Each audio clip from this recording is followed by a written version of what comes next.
What's on, guys? J-Hoy back with you today. Welcome back to Call of Duty Vanguard. We are back here post Major 3 with our new power rankings video. And if you guys didn't see the recap from this last event, make sure you go do so, because of course it's going to be spoilers.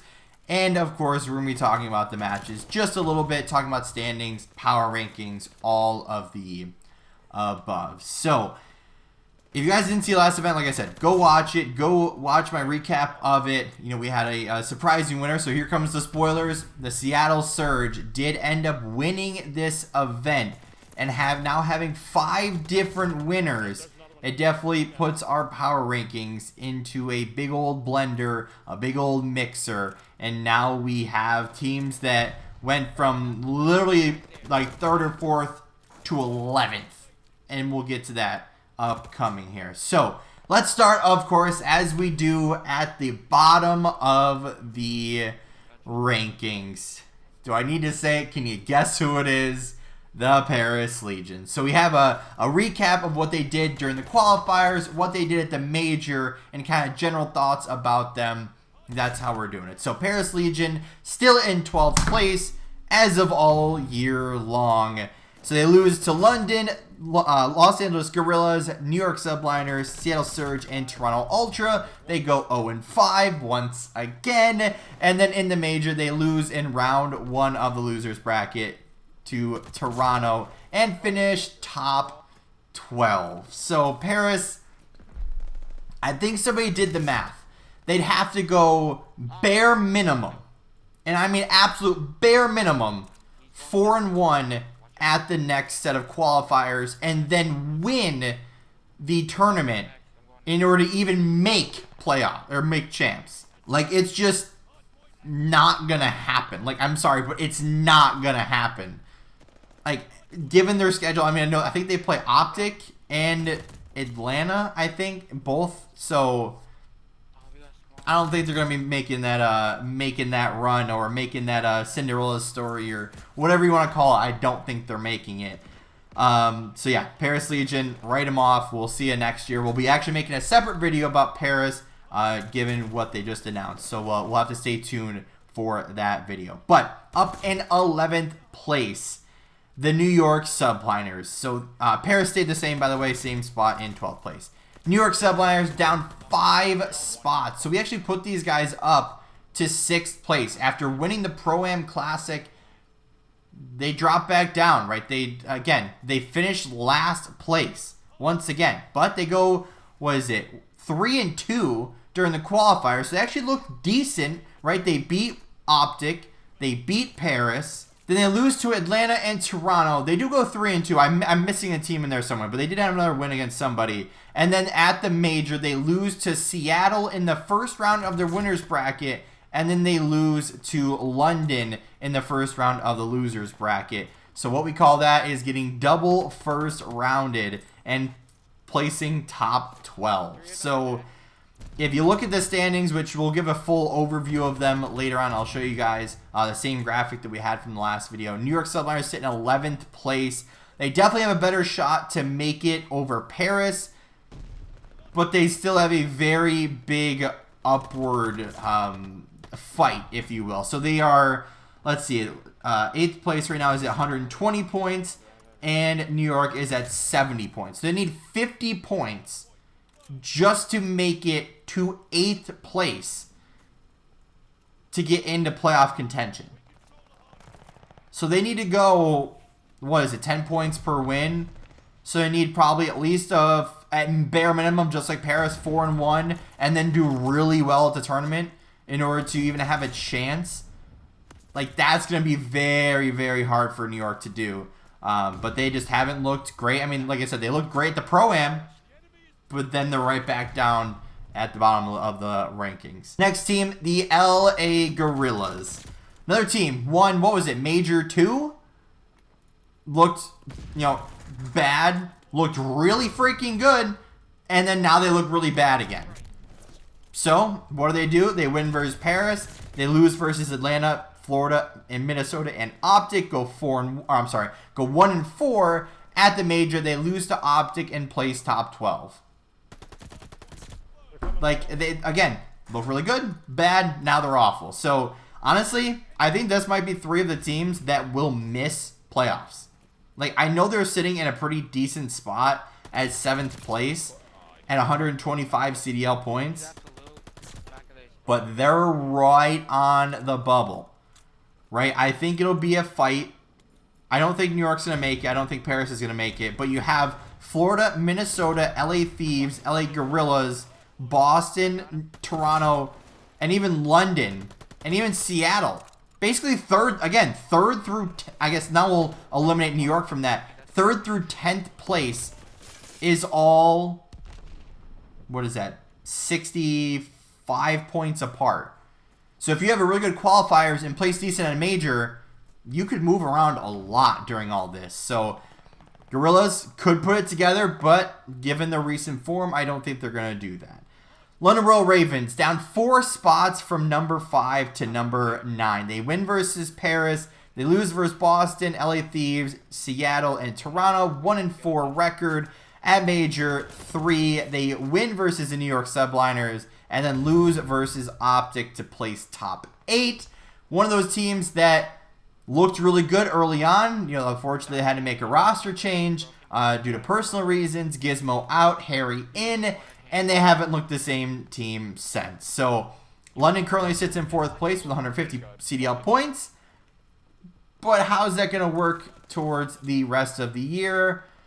I don't know. They're going to have to fight, that's for sure. They're going to be, again, one of those 3rd through 10th place teams. They're going to be fighting for it. So, they finished top 8. They dropped down. In our 8th place spot, we have the Boston Breach down 5 spots from our last power rankings video. They win versus London, but they lose versus Atlanta, Florida, LA Thieves, and New York Subliners. Go 1-4, and then lose versus the Minnesota Rocker, and then place top 12. Another one of those teams that's in the blender that is 3rd through 10th place. And again, they're going to have to fight for it. That's going to be this next major. I don't want to say it's going to be super competitive, but these teams that are 3rd through 10th that are fighting, it's going to be a battle between those teams. Every team is going to want to win those matchups. But Boston, good luck to them. They currently sit 6th place with 130 CDL points, but that's only 20 points away from 10th. So, again, they're going to have to fight for it. Florida Mutineers down 3 spots from number 4 to 7th place. They win versus Boston and the LA Guerrillas. They lose to Minnesota, OpTic, and Seattle. And then they also lose the tiebreaker to the LA Thieves, I believe. Or they win versus the LA Thieves. One of the two. They had a tiebreaker during that whole process to determine standings for the major. So they go 2-3. At the major, they win versus OpTic in the first round, which was already pretty surprising. But again, OpTic's had problems with them before. Then they lose versus Seattle, and then they lose versus Toronto to place top 6. Florida's one of those teams that looks really good, looks really bad, looks really good again, looks really bad, looks good, looks bad, looks good, and goes back and forth the entire year. I mean, that also is Vanguard in a nutshell. But Florida right now sits at that 10th place spot with 110 CDL points. So a lot to be worried about if you're Florida right now.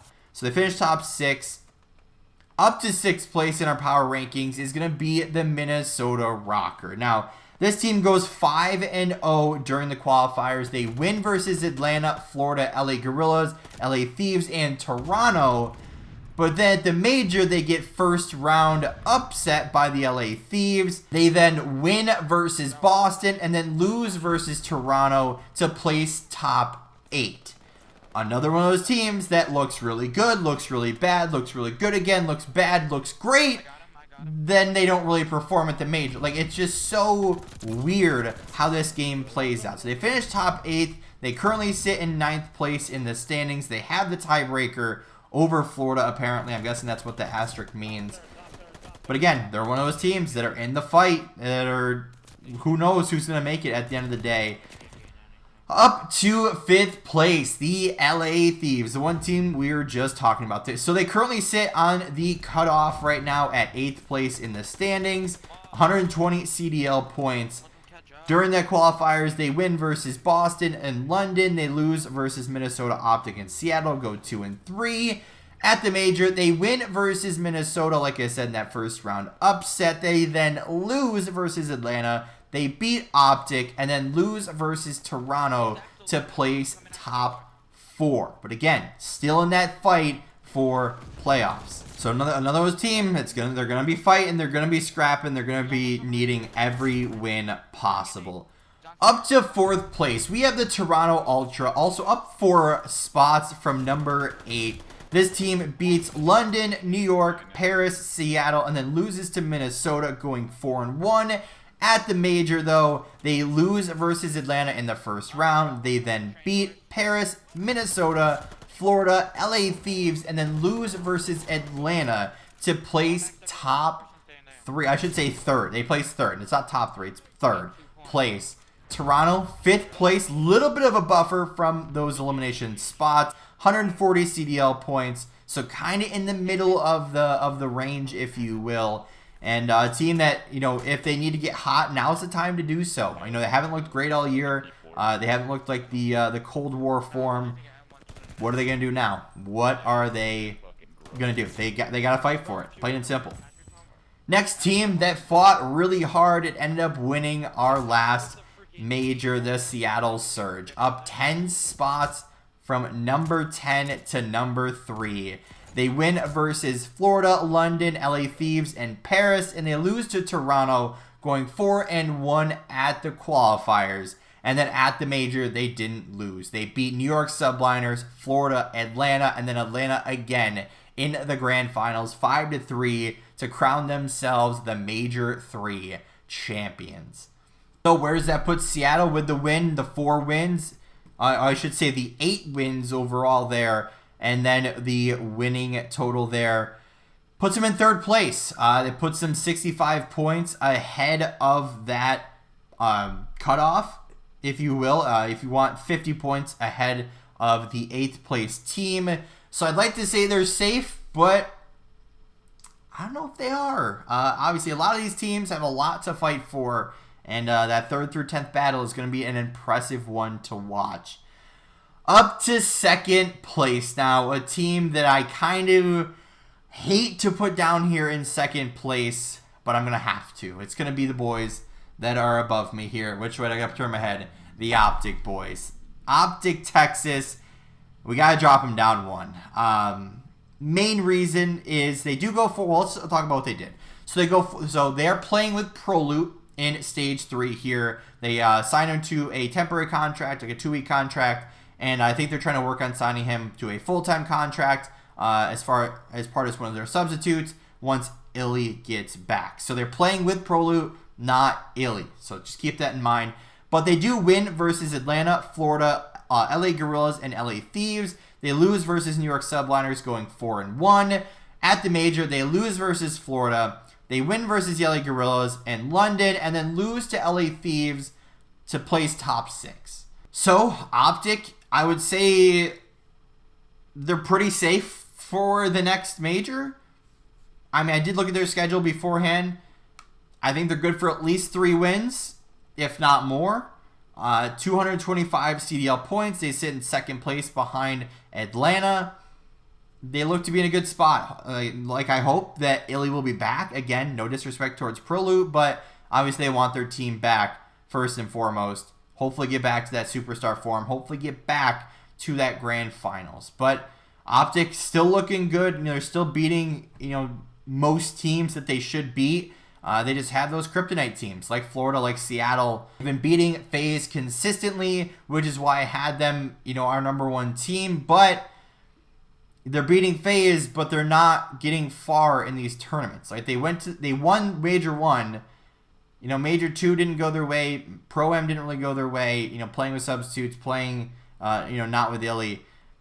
And now Major 3, they placed top 6. So it was very hard to justify that OpTic should still be in the first place spot. It was very, I mean, I put it even after the Pro-Am, it was very hard to put them there. Because, like, true OpTic form with their full roster, no substitutes, I think they're the best team in the game. But right now, I can't do it, unfortunately. I want to, biasly, but if we're trying to be realistic about this, I don't think they're the best team right now. Obviously, with ProLoot, you're still a really solid player, but they're not at that superstar form right now. Hopefully, Illey's back for Major 4. If not, you know, hopefully ProLoot can do, you know, as much as he can do. And then, you know, who knows what happens towards champs time. Like, it's a hard situation for OpTic, you know, not playing with your full squad.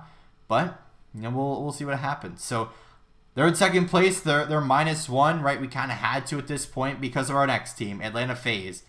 Goes 3-2 during the major qualifiers, beating Boston, LA Guerrillas, and New York Subliners. And then losing versus Minnesota and OpTic once again. And then at the major, they beat Toronto. They beat LA Thieves. They then lose to Seattle in the winners finals. They win versus Toronto. And then they lose to Seattle in the grand finals, placing second. In all of the majors so far, Atlanta's been there. They have yet to win. So that's something that OpTic has above them. OpTic's beaten them every single time they've played. But you got to look at the whole year. You know, Faze has been consistently up there. Like, it's hard to justify OpTic as #1. Especially given that Faze has been there. They've been to the grand finals. You know, they haven't won, but they've been there consistent. Like, their average placing is second right now. Like, that's insane. So, there it is on your screen. Let's run down it one more time. Atlanta Faze, #1. OpTic Texas, #2. Seattle Surge, #3. Toronto Ultra, #4. LA Thieves, #5. Minnesota Rocker, #6. Florida Mutineers, #7. 8th place is Boston Breach. 9th place, London Royal Ravens. LA Guerrillas, #10. New York Subliners, #11. And, of course, in last place is the Paris Legion. So, here's a quick look at the standings on your screen. Now, Atlanta Faze, #1, OpTic 2, Seattle 3, London in 4th, Toronto in 5th, Boston in 6th, LA Guerrillas in 7th, Thieves in 8th, Rocker 9th, Mutineers in 10th, Subliners in 11th, and Paris in 12th. So, of course, our power rankings don't really follow what the standings are, just given that teams like London, for example, have not looked good recently. Like LA Guerrillas, 7th place, but has not looked that great recently. So, it's all hard. Hopefully you guys enjoyed the video, though. Leave all of your thoughts, comments. What are your power rankings? You know, what are you looking forward for Major 4 and Champs? Like, what's the storylines going into Major 4? That's what I want to know. Leave it down below in the comments section. But as always, guys, that's going to do it for today's video. If you did enjoy, hit that like button down below if you haven't yet. Or if you're brand new here, make sure to subscribe, turn those post notifications on so you never miss an upload. And don't forget, you can always change your mind later. With all that being said, guys, we'll see you in the next one.